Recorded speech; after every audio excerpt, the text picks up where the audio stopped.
কবর প্রতিদিন ডাক দিয়ে বলে আনা বাইতুদ দুধ। প্রত্যেকের কবর প্রত্যেককে ডেকে বলে, ও আল্লাহর বান্দা, জানো আমি পোকামাকড়ের ঘর, পোকামাকড়ের ঘর। তুমি তো সেই বান্দা যে একটা মশা কানের পাশ দিয়ে উড়ে গেলে তোমার ঘুম বন্ধ হয়ে যায়, চোখ মিলে যায়।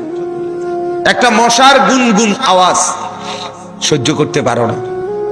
একবার কয়েল, একবার অ্যারোসোল, একবার মশারি, এরপরও তুমি চাও যে একটা মশাও যেন আমার কানের কাছে গুনগুন না করে। তো 5 ঘন্টার ঘুমের জন্য, 6 ঘন্টার ঘুমের জন্য বান্দা এই যত্ন নিলা, অনন্তকাল কিংবা বছরের পর বছর কবরের যে ঘুম দিবা, পড়ে থাকবা সেই ঘরে, পোকা মাকড়ের ঘর, সেই ঘরে তুমি ঘুমাইবা কেমনে, থাকবা?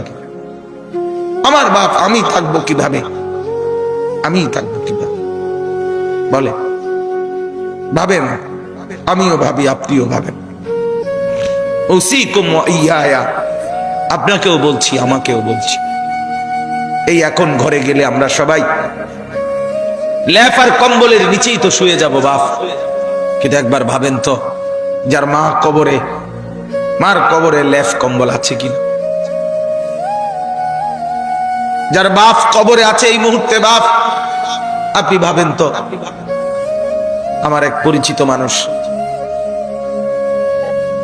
একতলা বাড়ি করছে ঢাকা, 4.5 কোটি টাকা খরচ করে, শুধু একতলার মধ্যে খরচ করছে। কিছুদিন আগে ইন্তেকাল করছে। ছেলেরা, তার গ্রামে জানাজা হবে পরের দিন দুপুরে। সন্তানরা ওই শেষ রাতটা হাসপাতাল থেকে লাশটা বাড়িতে আনে নাই, ওই 4.5 কোটি টাকার বিল্ডিং এ রাখে নাই, হাসপাতালেই রেখে দিছে। পরের দিন ওইখান থেকে অ্যাম্বুলেন্সে করে এরপরে গ্রামের বাড়িতে নিয়ে দাফন কাফন করে দিছে। এখন এটা তো করোনার কালে নাই, এখন ইদানিং 10-15-20 দিন আগের কথা।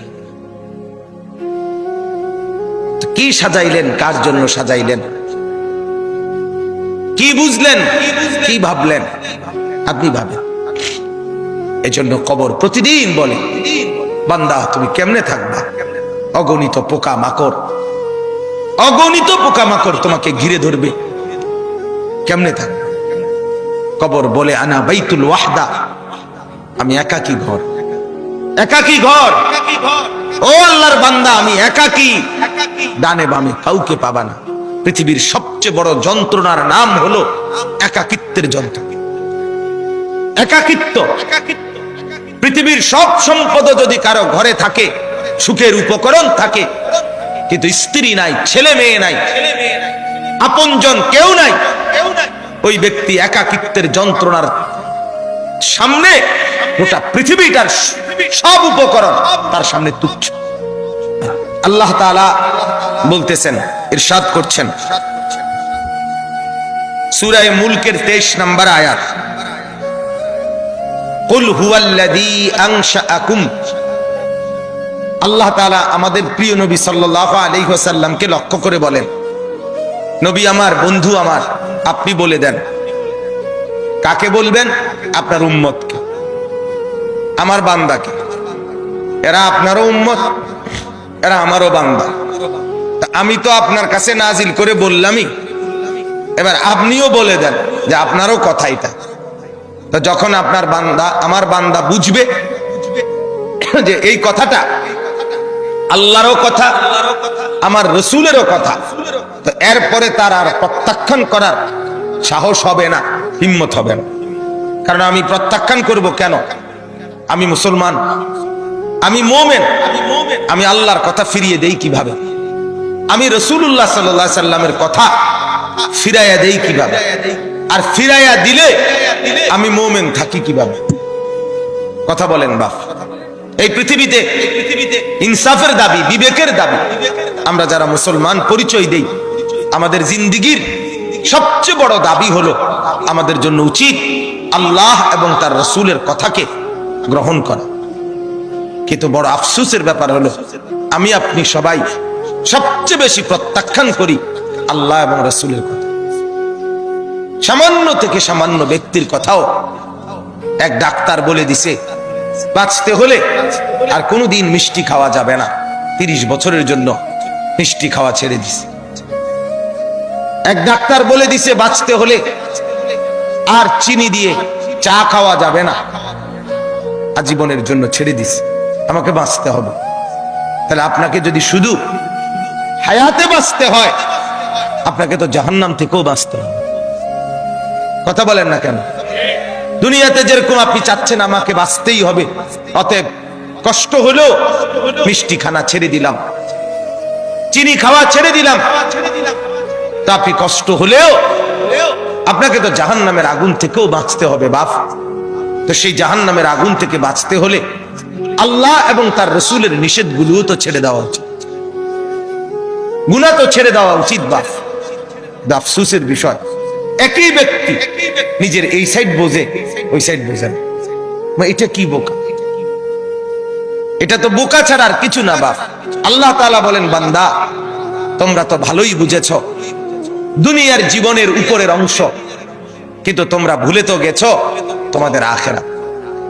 আখিরাত আমি বলি অনেক সময় উদাহরণ দিয়ে, এই যে এই কাগজটা 4 কালারের, এটার এই পৃষ্ঠাটার মধ্যে দেখেন তো অনেক ডিজাইন করছে, অনেক ডিজাইন, 4 কালারের ডিজাইন, চমৎকার করে এই পিঠ সাজাইছে। কিন্তু এই পিঠ খালি, এই পিঠেতে কোনো কিছুই না, সাজগোজ। তো আল্লাহ তাআলা যেন বলছে, বান্দা মাটির উপরে তোমার যেই ঘর, সেই ঘর তো খুব সুন্দরভাবে সাজাইলা, ইট বালু সিমেন্ট, ময়মনসিংহ থেকে বালু আনছো, সিলেট থেকে পাথর আনছো, 1 নাম্বার ইট 1 নাম্বার বালু, এরপরে টাইলস, এরপরে খাট পালং sofa furniture, fridge AC, dining table, চায়ের কাপ, কাচের প্লেট, লবণের বাটি, অত্যাধুনিক সাজে পুরা ঘরটা সুন্দর করে সাজিয়েছ। বান্দা এই পিঠ তো খুব সাজাইলা, তো তুমি কি জানো মাটির নিচে তোমার আরেকটা ঘর আছে? সেই ঘরের নাম তো কবর।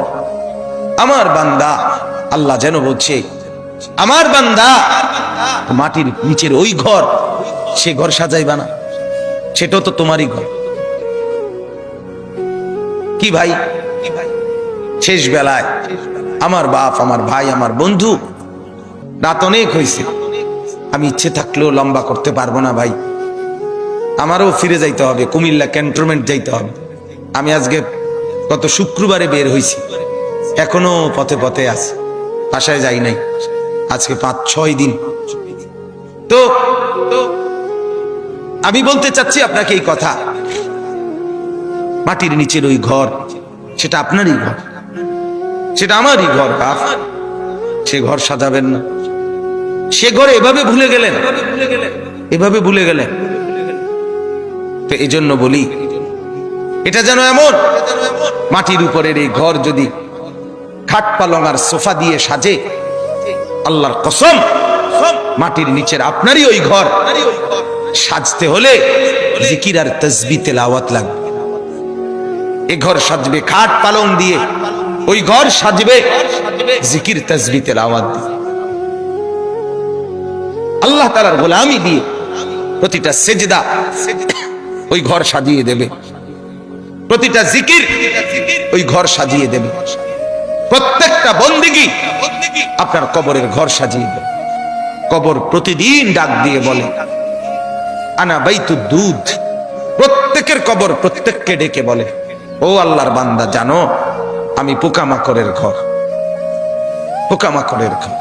তুমি তো সেই বান্দা যে একটা মশা কানের পাশ দিয়ে উড়ে গেলে তোমার ঘুম বন্ধ হয়ে যায়, চোখ মিলে যায়। একটা মশার গুনগুন আওয়াজ সহ্য করতে পারো না, একবার কয়েল, একবার অ্যারোসোল, একবার মশারি, এরপরেও তুমি চাও যে একটা মশাও যেন আমার কানের কাছে গুনগুন না করে। তো 5 ঘন্টার ঘুমের জন্য, 6 ঘন্টার ঘুমের জন্য বান্দা এই যত্ন নিলা, অনন্তকাল কিংবা বছরের পর বছর কবরের যে ঘুম দিবা, পড়ে থাকবা সেই ঘরে পোকা মাকড়ের ঘর, সেই ঘরে তুমি ঘুমাইবা কেমনে, থাকবা কেমনে? আমার বাপ, আমি থাকবো কিভাবে? আমি থাকবো কিভাবে বলে? ভাবেন, আমিও ভাবি, আপনিও ভাবেন। ওসিকুম ওয়া ইয়া, আপনাকেও বলছি, আমাকেও বলছি।